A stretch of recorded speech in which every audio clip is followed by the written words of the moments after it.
अब जैसे ये अपना एक इलेक्ट्रॉन लॉस करता है तो बस ये हीलियम बनने ही वाला होता है कि इसके ऊपर आ जाता है पॉजिटिव चार्ज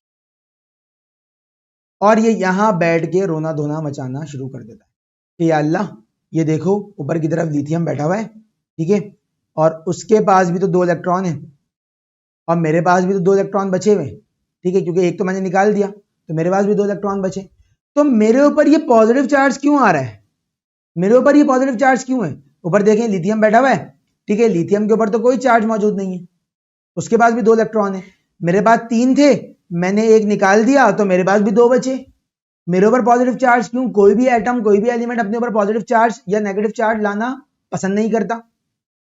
तो अल्लाह ताला ने कहा देखो भाई, मसला यह है सारा का सारा कि तुम्हें अनस्टेबल बनाया है मैंने, हीलियम को स्टेबल बनाया है, तुम्हें क्या प्रोड्यूस करा है? तुम्हें अनस्टेबल खल्क किया है, तुम कभी भी स्टेबल नहीं हो सकते हो, इलेक्ट्रॉन निकालने के बाद भी नहीं हो सकते हो, क्योंकि तुम्हें बनाया ही अनस्टेबल है मैंने, और हीलियम को मैंने स्टेबल बनाया है।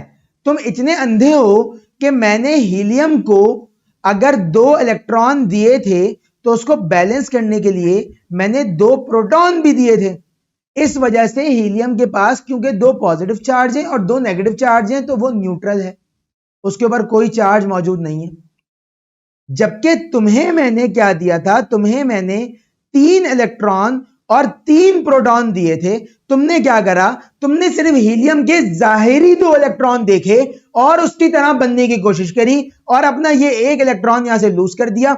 अब तुम्हारे पास ये 1 इलेक्ट्रॉन यहां से तुमने निकाल दिया अपना, अब तुम्हारे पास 2 इलेक्ट्रॉन बचे हुए हैं और प्रोटॉन तो 3 ही है, लेकिन वो तो लूज नहीं करे तुमने।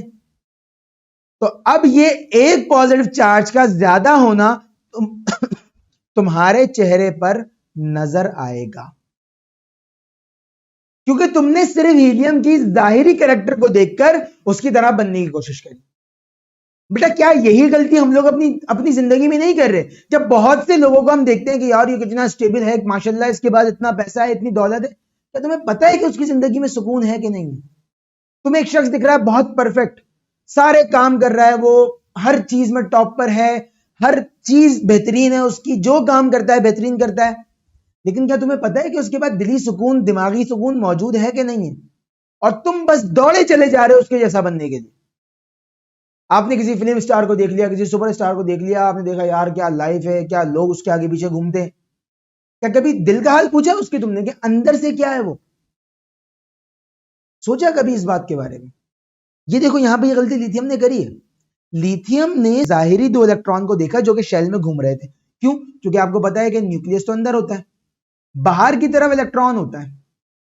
तो लिथियम ने क्या करा? लिथियम ने सिर्फ बाहर घूमते हुए इलेक्ट्रॉन को देखा और हीलियम बनने की ख्वाहिश अपने दिल में पैदा कर ली, जबकि हीलियम के पास अंदर की तरफ न्यूक्लियस में 2 प्रोटॉन भी बैठे हुए थे, क्योंकि लिथियम के पास 2 प्रोटॉन नहीं थे, लिथियम के पास 3 प्रोटॉन थे। अब अगर वो हीलियम को जाहिरी तौर से देखकर उसकी तरह बनना चाह रहा है तो याद रखो नहीं बन सकता, क्योंकि अंदर से अल्लाह ने खल्क नहीं करा उसको वैसा। यही बात मैं तमाम बच्चों को बताता हूं कि बेटा जाहिरी कामयाबी देखकर किसी की उस फील्ड में घुसने की जरूरत नहीं है। मिसाल के तौर पर आपने किसी क्रिकेटर को देखा जो कि बहुत ही किसी लो लेवल से स्टार्ट हुआ और करते करते करते वो क्रिकेट में बहुत आला मुकाम इख्तियार कर गया और बहुत ज्यादा उसका नाम और शोहरत हो गई और आपने कहा कि मैं भी इसके जैसा बनूंगा। हो सकता है अल्लाह ताला ने तुम्हें वो एबिलिटी दी ही ना हो, तुम्हारे अंदर क्रिकेट की एबिलिटी की बजाय किसी और काम की एबिलिटी ज्यादा हो। तो याद रखो अल्लाह ने हर चीज को, हर शख्स को हर काम के लिए नहीं बनाया हुआ। अपनी एबिलिटी, अपनी अपनी पहचान, अपनी एबिलिटी, अपने पैशन को खुद पहचानना है आपने, ठीक है? मिसाल के तौर पे क्या अल्लाह ने तमाम इंसानों को स्टेबल बनाया है दुनिया में? नहीं बनाया, किसी को स्टेबल नहीं बनाया, लेकिन एक गुजरी है शख्सियत ऐसी जिसको स्टेबल बनाया है। एक शख्सियत ऐसी गुजरी, आ जाओ अब मैं तुम्हें कुरान से बताता हूं कि कहां इसका रेफरेंस मौजूद है। आ जाओ, देखो भाई, मिसाल के तौर पे अगर हम बात करें,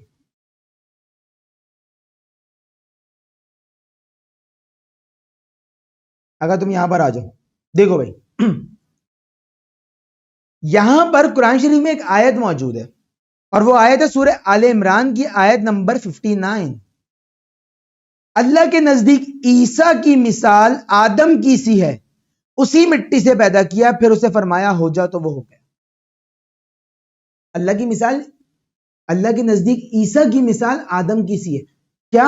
हजरत आदम के कोई पेरेंट्स नहीं थे, यानी कि हजरत आदम के कोई वालिद नहीं थे, अल्लाह ने डायरेक्ट बनाया, बगैर बाप के पैदा किया। और हजरत ईसा को भी अल्लाह ने बगैर बाप के पैदा किया है। बीबी मरियम के कोई हस्बैंड नहीं थे। अल्लाह कह रहा है देखो मैं करना चाहूं तो कर सकता हूं। मरियम को स्टेबल पैदा करा, बगैर बाप के बच्चा दिया, बगैर बाप के ईसा दिया। तुम्हें बच्चा पैदा करने के लिए बॉन्डिंग की शादी की जरूरत। अल्लाह कह रहा है मैं बनाना चाहूं तो नोबेल गैसेस बना सकता हूं, मैं बनाना चाहूं तो नोबेल गैसेस बना सकता हूं, helium, neon, argon, krypton, xenon, radon, इन सबको स्टेबल बनाया है, इनको बॉन्डिंग की नीड नहीं है।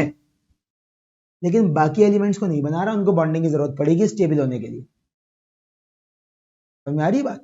तो देखो अगर किसी शख्स को अल्लाह ने स्टेबल पैदा करा है तो इस पर अल्लाह से इख्तिलाफ कुफ्र है भाई। सोचो एक बच्चा एक बादशाह के घर पैदा हो गया तो उसमें उस बच्चे का क्या कमाल है, वो पैदाइशी तौर से रईस है। और एक बच्चा किसी बहुत ही लोअर क्लास फकीर के घर में पैदा हुआ, इसमें उस बच्चे की क्या गलती है?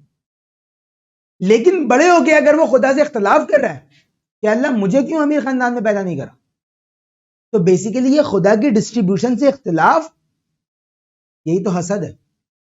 हसद होता क्या है? जेलेसी। What is jealousy? हसद की डेफिनेशन क्या है भाई? हाँ जी, आपसे पूछ रहा हूं, आपने वर्ड हसद बहुत सी बार सुना होगा, ठीक है, आपने वर्ड जेलेसी बहुत सी बार सुना होगा। वर्ड जेलेसी का मतलब क्या होता है?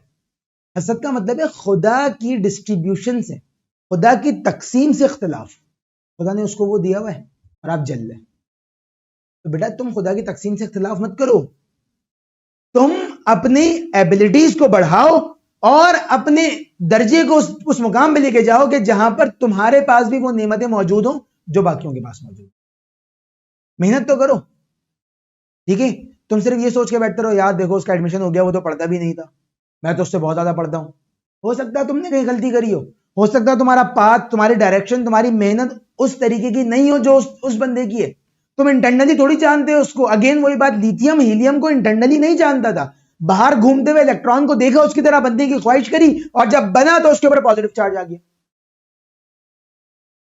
तो कहने का मकसद यह है कि भाई आप किसी की इंटरनल मेहनतों को, मुश्किलात को, और साथ साथ में जो मेहनत वो कर रहा है दुनिया से छुप के, दुनिया से ओझल होके, आप नहीं जानते, तुम उसकी ज़हनी अज़ियतों को नहीं जानते, तो तुम किसी की जाहिरी जिंदगी को देखते हुए अपनी जिंदगी को उसके जैसा बनाने की कोशिश मत करो। तुम्हारा हाल भी लिथियम जैसा होगा, तुम्हारे ऊपर भी चार्ज आएगा, तुम अनस्टेबल हो जाओगे। समझ आ रही है बात? अच्छा जी, ये देखो एक और आयत इसके ऊपर, सेम चीज के ऊपर, सूरह मरियम, नाम ही मरियम है, आयत नंबर 19 से लेके 21 तक। क्या आयत है बेटा? मरियम ने कहा भला मेरे यहां लड़का कैसे हो सकता है। देखो सवाल यहां पे यह आता है कि बीवी मरियम के पास फरिश्ता आया और उसने कहा कि अल्लाह आपको एक बेटे की नवीद सुनाता है, आपके पास एक इज्जत वाला बेटा पैदा होगा। फरिश्ता आ रहा है, तुम्हारे पास एक फरिश्ता आ जाए और तुमसे कहे कि तुम्हारा जो है वो डाउ में एडमिशन होने वाला है, अगला सवाल करोगे तुम उससे कि मैं तो पढ़ता ही नहीं हूं, मेरा एडमिशन कैसे? नहीं करोगे।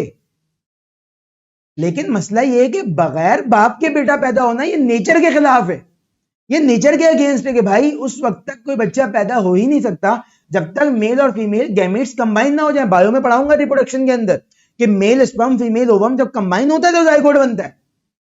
तो भाई वो लोग जो कि नबी थे, जो कि अल्लाह के जो है वो मुकर्रब लोग थे,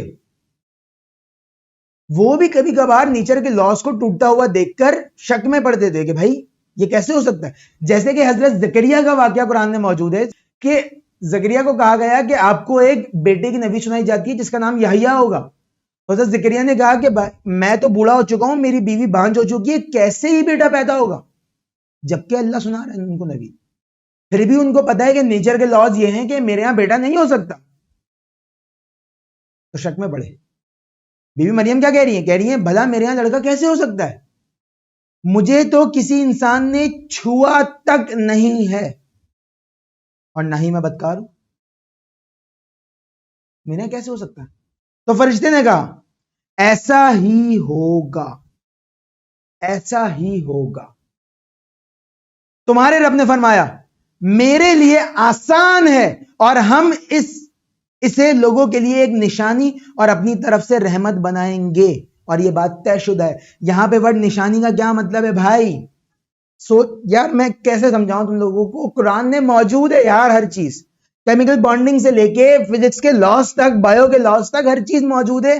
कुरान बता रहा है ये निशानी है, तुम्हें निकालना नहीं आ रही। ये तुम्हें निकाल के जो बता रहा हूं चीज क्यों बता रहा हूं, आयत में मेंशन है ये निशानी है कि भाई तुम्हें बॉन्डिंग की जरूरत है, मरियम को नहीं है बॉन्डिंग की जरूरत। इसी तरीके से नोबल गैसेस को बॉन्डिंग की जरूरत नहीं है, मैंने स्टेबल बनाया है, बाकी एलिमेंट्स को बॉन्डिंग की जरूरत है। यहां पर आकर यह बात खत्म होती है कि भाई अल्लाह ने एलिमेंट्स को अनस्टेबल बनाया है तो बनाया है, उनको बॉन्डिंग चाहिए स्टेबिलिटी हासिल करने के लिए, और इसी तरीके से इंसानों को बॉन्डिंग करनी पड़ेगी अगर वो अपनी नस्ल आगे बढ़ाना चाहते हैं। लेकिन मरियम को जरूरत नहीं थी क्योंकि अल्लाह ने बता दिया कि उसके पास एक फरिश्ता भेजा गया जो उसको एक इज्जत वाला बेटा था। तो भाई यहां पे आपके पास हर चीज मौजूद है, हर चीज मौजूद। केमिकल बॉन्डिंग और बाकी केमिस्ट्री, फिजिक्स, बायो यहां से कुरान से पढ़ोगे तो तुम्हें समझ में आएगी बेटा। समझ में आ रही है बात? अब आ जाओ आगे वापस आते हैं। तो हमने कहा भाई लिथियम